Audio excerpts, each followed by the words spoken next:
আসসালামু আলাইকুম রহমতুল্লাহ। আমার ফেসবুক এবং ইউটিউবে সম্মানিত বন্ধুরা, আপনাদের কাছে আমার একটা দোয়ার দরখাস্ত।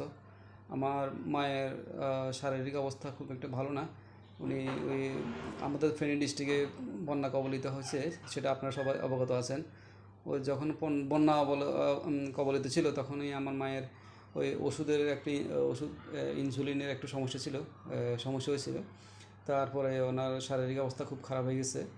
হওয়ার পরে ফেনী ডায়াবেটিস হাসপাতালে ভর্তি আছে। বিগত কদিন আগে ভর্তি করানো আছে, সিসিউতে রাখা আছে।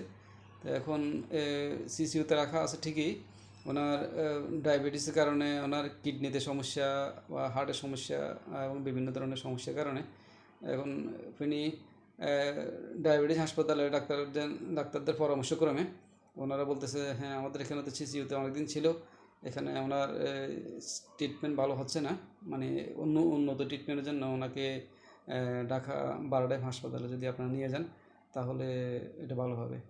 তো আসলে এ, আমাদের টাকা পয়সার আসলে কোনো সমস্যা নাই, এটার জন্য না। তো আমার ফেসবুকে আমার সাথে অনেকে রিলেটেড আছেন, আমার বন্ধুরা আছেন।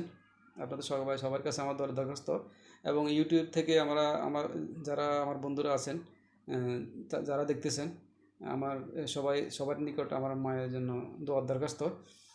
এবং এছাড়াও আমার দেশে এবং দেশের বাইরে আমার অনেক আত্মীয় স্বজন আছেন। সবার সাথে টেলিফোনে অনেক কিছু বলা সম্ভব হয় না, যোগাযোগ করাটা খুব একটা হয় না।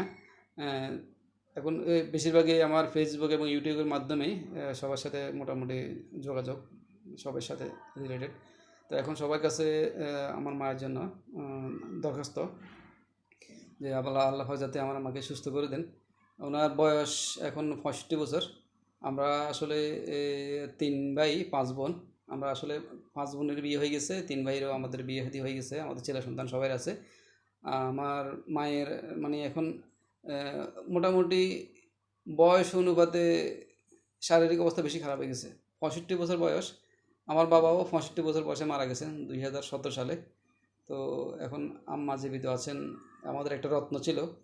এখন ওনার যে শারীরিক কন্ডিশন, দুইটা কিডনি ডাক্তাররা বলতেছে দুইটা কিডনি যে অবস্থা খারাপ, আর হার্টের সমস্যা, থাইরয়েডের সমস্যা, মানে ডায়াবেটিসের বেশি সমস্যা, মানে সব মিল করে ডাক্তারদের পরামর্শ হচ্ছে যে অবস্থা খুব একটা ভালো না।